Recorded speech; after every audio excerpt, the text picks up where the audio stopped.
Chapter 1. The Fall. The freezing winds of the barren, ice-covered planet howled relentlessly, biting at the exposed skin of anyone unfortunate enough to find themselves out in the open. The thick clouds swirling above the surface blocked out the sun, creating a dull, gray sky that seemed to swallow all warmth. The surface of the planet, known as Zorones 7, was a desolate wasteland of ice and snow that stretched endlessly in all directions. Nothing grew here, not even the hardiest of life forms. The atmosphere was thin, barely breathable, and the planet had been classified by the galactic authorities as one of the least hospitable worlds known to man. Yet, for reasons unknown, a small group of adventurers and thrill-seekers had once thought it might hold the key to a great discovery, but none of them had ever returned. The planet was a graveyard of dreams, a place where the cold claimed everything life, hope, and ambition. Drake Williams had never intended to come to Zorones 7. In fact, he had never even heard of the planet before his mission had gone awry. A seasoned explorer and veteran of deep space travel, he had seen his fair share of dangerous environments. But this world, this place, was something different altogether. It was as if the universe itself had placed him here to test his limits, to push him beyond the breaking point. He could still remember the moment when his ship, the Scythe, had been struck by a massive storm. The alarms blared, the console flickered erratically, and everything he had worked for the months of planning, the investment in time, effort, and resources came crashing down in a single instant. The shockwave from the storm had sent the Scythe plummeting toward the surface of Zorones 7, the control systems failing one after another as the ship spiraled out of control. In the moments before impact, Drake had tried desperately to regain control, slamming his hands against the console in a futile attempt to stabilize the ship. It was as if the planet itself had reached out and grabbed the Scythe, pulling it down to the icy surface with a force that he couldn't have stopped even if he'd had all the time in the universe. He had barely been able to strap himself into the pilot's seat before the ship slammed into the ground with a bone-shattering jolt. The impact threw him against his harness, the world spinning out of focus as his head collided with the console, knocking him unconscious. When Drake regained consciousness, he found himself in the wreckage of the Scythe, surrounded by twisted metal, shattered glass, and the cold embrace of the alien world that seemed to consume him with every breath. His body ached, his vision blurred, and blood trickled from a gash on his forehead. He knew, without a doubt, that he was alone, stranded on a world with no hope of rescue.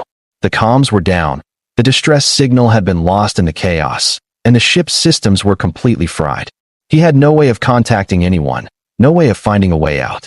The cold seeped into his bones, and he knew he didn't have much time before the planet would claim him too, just as it had claimed everything else before him. But even in the direst of circumstances, Drake's will to survive burned brightly. He was a man who had never given up, who had always found a way to push through even when the odds seemed impossible. It was what had made him a successful explorer, a man respected among his peers. But now, stranded on this frozen planet, he found himself grappling with the harsh reality of being on the edge of death. There was no escape from this world unless he could find shelter, warmth, and sustenance. His food rations were limited, and his equipment was damaged, but his survival instincts kicked in. He had to move. Dragging himself out of the wreckage, he staggered to his feet, his legs wobbling beneath him.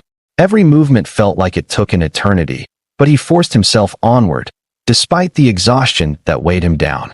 His breath came in sharp gasps, his chest burning with each inhalation of the frigid air. The world around him was a blur of white, the snowstorm making it almost impossible to see more than a few feet ahead. But he had no choice. He had to find shelter, or the cold would be the end of him. The ground beneath him was treacherous, uneven, with hidden ice patches that made each step a potential danger. But still, Drake pushed forward, determined to survive. After what felt like hours of walking through the frozen wasteland, his strength began to fail him. His hands, numb and stiff from the cold, could barely grip his survival gear. His body was a mere shell of the strength he had once known. He had to find warmth, or he would die in the ice, forgotten and alone. But just as he thought he couldn't take another step, a faint light appeared through the storm, a glimmer of hope in the sea of white. It was distant at first, barely noticeable, but it seemed to pulse with a strange rhythm, like the heartbeat of the planet itself. Drake's instincts screamed at him to move toward it, and with what little strength he had left, he stumbled forward, his body aching with every movement. As he drew closer, the light grew stronger, and soon enough, he was standing before a massive structure, partially hidden in the snowstorm. It wasn't a ship, nor was it anything that resembled a building he had seen before. It was unlike anything he had ever encountered alien, and yet strangely familiar in its design. The structure stood half-buried in the snow, its angular shapes and smooth, flowing lines contrasting with the jagged, harsh environment surrounding it. It was alive in a way, its surface seeming to shimmer and shift with the storm, as if it were a part of the very landscape. A portal, perhaps, or some sort of refuge. Drake didn't know, but it was the only hope he had. He staggered toward the entrance, collapsing against the strange material of the door. His breath came in ragged gasps, his vision growing blurry. He could barely stay conscious, but the sheer will to survive kept him moving. With his last ounce of strength, he reached out, pressing his palm against the smooth surface of the door. To his surprise, the door responded, glowing softly as it parted, revealing an interior lit by an eerie, soft light. Drake didn't hesitate. He crawled inside, the warmth immediately washing over him as the door closed behind him. He collapsed onto the floor, exhaustion overtaking him as he passed out, the faint pulse of the light seeming to cradle him in a strange, otherworldly embrace. Drake had never been one to panic, but there was something about the way his ship had dropped out of hyperspace that felt wrong from the moment it happened. One moment, he was cruising through the tranquility of space, the hum of the engines a comforting presence, and the next, it was all torn apart by flashing red lights, sirens, and a deep, gut-wrenching shudder that rattled every bone in his body. His ship, the Etherius, a craft he had poured years of his life into, had plummeted out of control, dragging him down into the icy atmosphere of the planet below. The crash landing had been a violent one.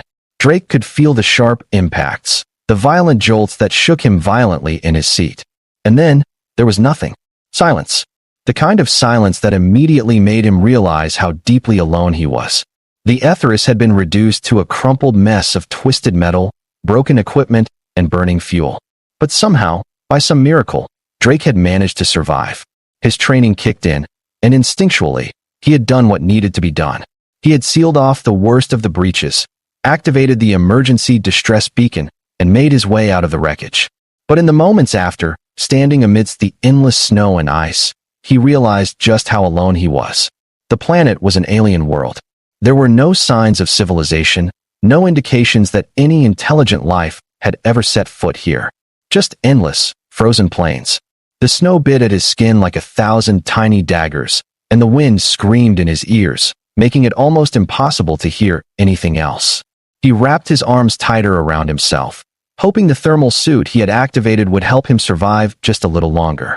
He had no idea how long it would take for a rescue to arrive if anyone even knew where he was. The distress signal had been sent, yes, but deep space was a vast place, and he couldn't count on anyone coming for him anytime soon. With no other choice, Drake began to walk. He had to find shelter, anything that could shield him from the brutal cold. His boots crunched through the thick snow, the soft white landscape around him offering no refuge, no sign of hope. As he walked, his mind raced with thoughts of what might have caused the crash. Had it been sabotage? A random malfunction? Or was there something more sinister at work? For what felt like hours, Drake trudged through the snow. His body was sore from the crash, his mind clouded by the cold, but he couldn't stop. His survival instinct overpowered the exhaustion gnawing at him. He had to survive. He had no other choice. But then, as if the world itself had taken pity on him, something unexpected happened. In the distance, barely visible through the whipping snow, Drake saw a shape. At first, he thought it might be a mirage, some trick of the eye, but as he drew closer, the shape became clearer. It was a structure, something that looked like a shelter of sorts, small, but real. The hope that had been buried deep within him flared to life. There was a chance. There was someone out there. He moved toward it with purpose, each step more desperate than the last, his breath coming out in visible clouds as he approached. The snow seemed to grow heavier around him, but he couldn't stop now. The shelter was closer. He could feel it. As he reached the structure, he stumbled slightly, his legs giving out beneath him from exhaustion, but his hands grabbed onto the icy walls of the building for support. It was small, made from strange, smooth materials that seemed to resist the harsh winds of the planet. He noticed strange markings etched into the exterior, alien symbols that he couldn't understand. The shelter was well built, more advanced than anything he'd expected to find on such a desolate world. With a deep breath, Drake braced himself and pulled open the door, half expecting the cold to flood in even more. But instead, he found himself entering a warm, well-lit interior that defied the bleakness outside. The temperature inside was a stark contrast to the frozen tundra just beyond the walls. And there, standing before him, was a woman, or rather, a creature, her features unlike anything he had ever seen before. Her skin was an ethereal shade of blue, her eyes dark and unreadable, yet strangely soft. She stood tall, at least a head taller than Drake, her presence imposing yet somehow welcoming. Her long, silvery hair shimmered in the warm light of the shelter. Drake stood frozen in place, eyes wide. Who was she? How had she come to be here, on this frozen world? And what did she want with him? The alien woman said nothing at first. Instead, she simply observed him, her gaze taking in his disheveled form, the exhaustion in his face, the desperation in his movements. For a moment, there was silence, an awkward, uncertain silence between them. But then, her voice broke the stillness, soft but clear, with a hint of an accent that Drake couldn't quite place. "You should not have come here, human," she said, her tone almost gentle but firm. Her words, though alien, were somehow clear in his mind. Drake's heart skipped a beat at the sound of her voice, deep, melodic, and otherworldly. I had no choice. My ship, it crashed," Drake stammered, his voice hoarse from the cold. "Please, I need shelter. I don't know if I can survive out there much longer." For a moment, the alien woman studied him, her expression unreadable. Then, she nodded, her long hair swaying slightly with the movement. "You are welcome here for now." She stepped aside, her body language signaling for him to enter. "Come inside. You are safe for now." Drake hesitated for a moment, still unsure of who or what this woman was, but the warmth inside the shelter beckoned him. He stepped inside cautiously, his legs weak but determined to get away from the endless cold outside. As he passed her, he couldn't help but feel the weight of her gaze following him, as if she were sizing him up, deciding whether he was worth the trouble to shelter. The door closed softly behind him, sealing him inside. The heat from the shelter's interior wrapped around him like a blanket, and for the first time since the crash, Drake felt like he might actually survive this nightmare. Chapter 2. The Shelter. The interior of the shelter was small but efficient, with curved walls and minimalistic furniture that had a strange, alien aesthetic. Drake's eyes wandered over the room, taking in its contents with a mix of awe and confusion. The walls were lined with what looked like bioluminescent panels that flickered gently, casting a soft light across the space. There were shelves with strange objects, some of which he couldn't even begin to identify. "You must be cold and tired. Please sit." The alien woman's voice broke through his wandering thoughts. She gestured to a chair near a strange-looking table, and Drake nodded gratefully. "Thank you," he said, his voice still rough. As he sat down, he couldn't help but notice that the woman hadn't yet introduced herself. His curiosity about her grew by the second, but he didn't want to press too much. For now, he just needed warmth, food, and rest. All the answers could wait. She moved across the room with graceful efficiency, gathering strange materials from shelves and placing them in a small device that emitted a low hum. Drake watched in silence, trying to make sense of what was happening. This place, this being, was beyond anything he had encountered before. In the quiet of the shelter, the woman finally spoke again, her voice steady, though there was something almost gentle about it. "My name is Celis. I live here alone." Drake's brow furrowed slightly. "Alone?" he repeated. "Why are you here on this world? What happened to whatever civilization was here?" Celis hesitated, looking at him for a long moment before she replied. "I was born here. My people left long ago, after the planet's life support systems began to fail. The ones who stayed became isolated, disconnected. I have remained." Drake was taken aback by her answer. "Are you the last one?" he asked cautiously.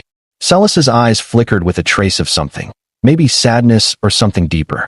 She nodded once, but then, with surprising speed, shifted the conversation back to Drake. "You are the first human to set foot here in many years." Drake felt his stomach churn slightly. How much longer had he been alone, stranded on this icy planet, before she had appeared? How long had she been watching him? I am not the first human to come here, he asked, his voice filled with disbelief. No. Celis shook her head. Your kind came many times before you, but I do not believe they are still alive. Drake's mind raced. The implications of her words were staggering. Had other explorers met the same fate as he? Had they all failed in the face of such a desolate world? Why did they come? What were they looking for? Drake's voice was steady now, the fatigue slowly leaving his body. Celis paused before answering, as if carefully choosing her words. They came for what you did for shelter. But they came to take more than that. Your kind wanted the planet's resources, its secrets. But this place does not give easily. Drake's heart sank. He could guess where this was going. The same greed that had led to his own ship's destruction had likely been the downfall of those who came before him. His mind flashed back to the crash, the loss of his crew, the failure to reach out for help in time. So what happens now? Drake asked softly, looking into her eyes. Celis looked at him, the faintest flicker of something in her gaze. Now we wait. Together. The warmth of the shelter began to soothe the harshness of Drake's weary body, but the questions that swirled in his mind were impossible to ignore. He sat there, leaning against the strange, alien materials of the chair that seemed to conform perfectly to his form. The silence between him and Celis was palpable, but not uncomfortable. There was an unspoken understanding between them, a recognition of the isolation that each of them had endured in their own way. Celis, as she had told him, was the last of her people, alone on a frozen world, while Drake had crashed here, a lone survivor with no hope of rescue.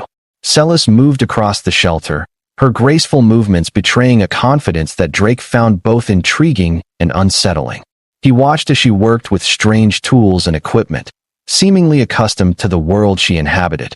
It was clear she had adapted to this planet in ways that Drake could only begin to understand. She was resourceful, but there was something ancient and profound about the way she carried herself. Her presence felt like it was tied to the very land itself, as if she were not just living on this planet, but was a part of it. As she prepared something on a strange stone table that seemed to pulse faintly with energy, Drake hesitated before speaking again.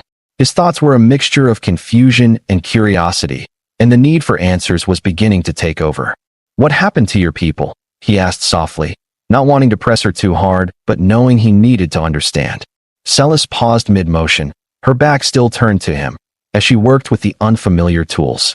The silence lingered for a long moment, and Drake wondered if she would even respond.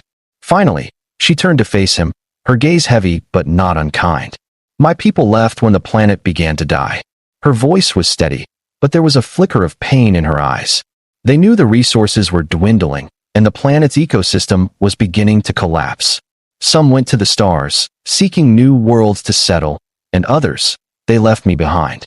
I was born here, Drake. This world is my home, and I was left to tend to it, to keep what little was left. Her words, though soft, carried a weight that Drake couldn't ignore. He couldn't imagine the kind of loneliness she had lived with, cut off from her people, stranded on a planet that seemed determined to take everything away from her. And yet, she had survived. She had managed to adapt to the harsh conditions, to keep herself alive in a world that seemed determined to break her. That's terrible, Drake said, his voice filled with sympathy. I'm sorry, Celis. I had no idea. Celis gave a small, rueful smile. There is no need for your pity, human. I survived, and that is all that matters. She paused before adding, you see, survival is all we have left. The past is gone. We only have what we can hold in the present, and what we can shape in the future. Drake's mind churned with her words, a deep sense of realization slowly settling in.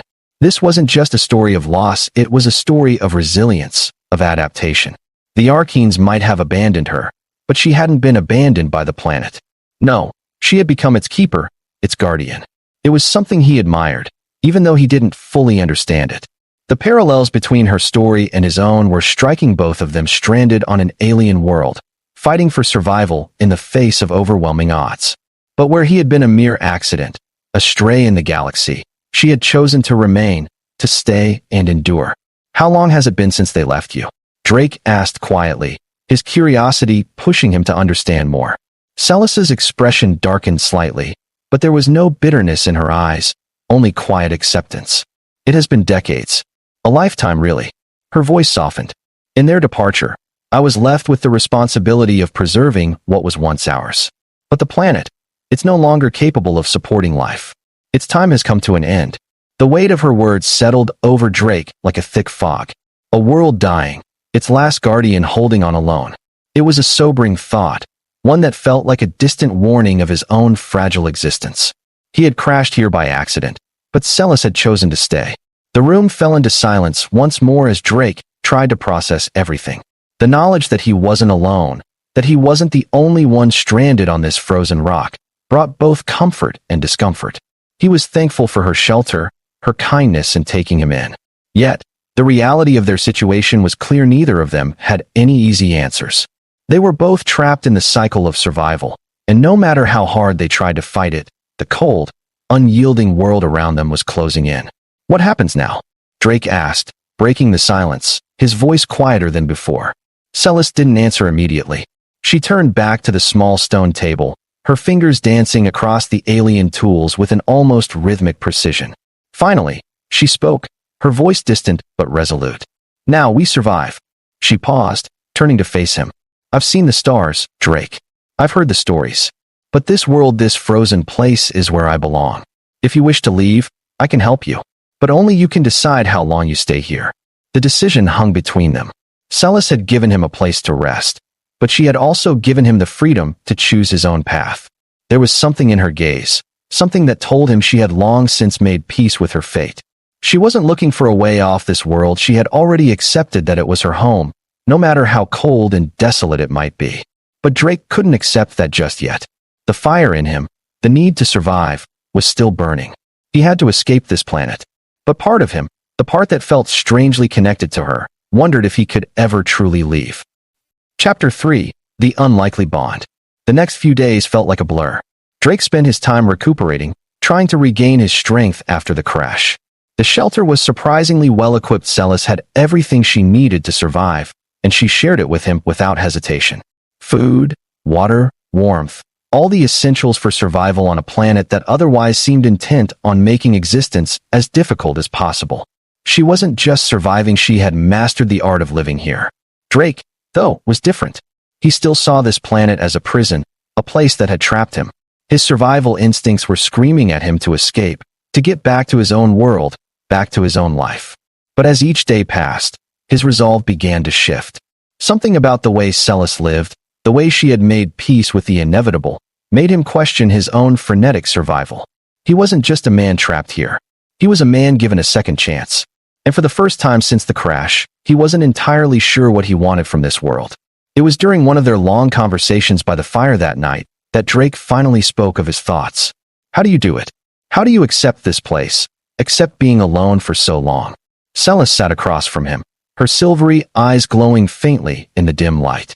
Her gaze never wavered as she listened to his question. You don't accept it, Drake. Not fully. She paused, her expression shifting slightly. But you learn how to endure. How to make peace with the things you can't change. Her words hit him like a cold wave. He had been fighting his circumstances, fighting to escape. But maybe, just maybe, the key wasn't in fighting the world, but in understanding it. Maybe survival wasn't about fleeing. Maybe it was about acceptance. And what if I don't want to accept it? What if I want to leave, to escape? Drake asked, his voice tight with the frustration he had been feeling for days. Celis's expression softened, and for a moment, her eyes seemed to hold 1,000 lifetimes of wisdom. Then you leave, Drake. And if the stars are kind, you'll find a way out. But if you stay, if you choose to stay, you may find something you never expected. Days turned into weeks, and as the days passed in the shelter, Drake's body gradually regained its strength, but it was his mind that had been most affected by the isolation. Despite the warmth of the shelter, the quiet of the icebound planet, and the steady presence of Celis, Drake couldn't shake the feeling of being trapped in a moment. For so long, survival had been the only thing that mattered. His mind had always been focused on finding the way out, getting back to civilization, to the life he had known. But now, after the quiet and stillness of this alien world, he couldn't help but wonder if he had been looking for escape in all the wrong places. He had come to know Celis better over the course of their time together, and the more he learned about her, the more he found himself drawn to her. There was a deep, quiet strength in her, something he had never encountered before. She had chosen to stay on this planet, even after her people had abandoned it, even after the hope of a future had slipped away. There was something almost sacred in the way she carried herself. She wasn't just surviving on Zeroni's 7, she was living with the planet, understanding its rhythms, its pulse. In her presence, he found peace, something he hadn't realized he'd been searching for all along. It wasn't just the survivalist in him that had found something here, it was a kind of quiet acceptance, a bond forged not out of necessity, but mutual respect. They didn't speak much of the past anymore. Instead, they focused on the present, the small things. The quiet moments in the shelter, sharing meals, exchanging stories. Every day, as the icy winds howled outside, they would find something to do together, something to connect over. They would trade knowledge of their respective worlds, sharing stories of the places they came from, the people they had lost, and the dreams they had once carried. For Drake, these exchanges were not just about gaining understanding of the alien world he had found himself on. They were a way for him to reconcile the person he had been before his crash with the man he was becoming now. He had always lived in motion, moving from mission to mission, planet to planet. But here, on this frozen world, he was forced to stand still, to reflect on what had really mattered all along. Celis, for her part, had her own way of helping him adjust. She taught him the rhythms of the land, the way to navigate the vast stretches of ice and snow, how to read the patterns of the storms that whipped through the planet's atmosphere, and how to respect the fragile balance of life on the planet. She had long since become attuned to the land's quiet pulse, something Drake struggled to understand, but he was learning. Slowly, she guided him toward a new understanding of what it meant to exist on a planet so hostile, so indifferent to life. As their bond grew, so did their connection. And though Drake still dreamed of escaping, of finding his way back to the stars, he began to realize that maybe it wasn't about leaving. Maybe it was about learning to belong in the place where you were. For the first time since the crash, Drake felt a sense of purpose that had nothing to do with leaving or escaping. It had to do with living, with surviving, but also with truly experiencing life as it came, not as a fight to leave, but as a fight to stay. Chapter 4. The Choice. The storms on Zeroni's 7 had grown more intense over the past few weeks. The wind howled with more ferocity, and the snow seemed to fall in heavier sheets. It was as if the planet itself was warning them, testing their resolve. And yet, inside the shelter, it was peaceful. The fires crackled gently, casting long shadows on the walls. Drake and Celis sat in front of the fire, the warmth of the flames a stark contrast to the harsh elements outside. "There's a path through the mountains I've never taken," Celis said one night, her voice soft as she stared into the flames. "I've been thinking about it. Maybe it's time we see what's on the other side." Drake's attention shifted to her. He knew she had always been focused on survival, on the small, quiet victories of each day. But now, there was something different in her eyes. It was as if she was ready to move beyond the limitations of the planet, beyond the life she had lived here for so long. The idea of exploring the planet further was new, even to her. It was clear that she had never ventured far from the shelter, had never felt the need to. "What's on the other side?" Drake asked, his voice a mix of curiosity and caution. "What are you hoping to find out there?" Celis looked at him, her expression unreadable for a moment before her lips quirked into a faint smile. "Maybe nothing. Maybe everything." She stood and began gathering her things, moving toward a pack tucked in the corner of the shelter. "But if we're going to survive here, Drake, if we're going to live, we need to find something worth living for." The words hung in the air between them, and for the first time, Drake realized that she wasn't just talking about survival anymore. She was talking about life, something beyond mere existence. The idea of venturing out, of leaving the safety of the shelter, was daunting. But Drake had been living on this planet for weeks now, and though he had survived, he had never truly lived. He had been holding on to the past, grasping at the memory of his old life, of the future he thought he would have. But this planet, this strange, frozen place, had forced him to reconsider everything. Was this his future? Was this the end of his story? Or was there something more to be discovered, something he hadn't allowed himself to see? As Celis prepared for their journey, Drake stood and walked to the entrance of the shelter. The cold wind from outside slammed into him, but he stood still for a moment, looking out into the vast, frozen expanse. The snow drifted in heavy gusts, the mountains in the distance appearing as looming giants in the storm. The thought of leaving the shelter, of venturing into the unknown, felt terrifying, but it was also exhilarating. For the first time, he felt alive in a way that was more than just surviving. Turning back to Celis, who was already donning her pack and preparing herself, Drake made his decision. He was no longer just a man stranded, he was someone ready to embrace what came next. The future, whatever it might hold, was no longer something to escape from. It was something to step into. "Let's go," Drake said, his voice strong and clear. "Let's see what's out there." Celis looked at him with quiet approval, the faintest of smiles playing at the corner of her lips. "It's about time, human." They stepped out into the storm together, the freezing winds biting at their skin, but their resolve firm. The journey ahead was unknown, but for the first time since the crash, they were not simply surviving.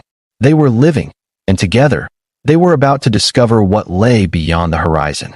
As they walked into the heart of the frozen world, the stars above them shone faintly through the swirling clouds, reminding them that despite the cold and the desolation, there was still a vast universe beyond their reach, a universe that held possibilities, even for two souls who had been cast aside and left to survive in the cold. And together, they would find it.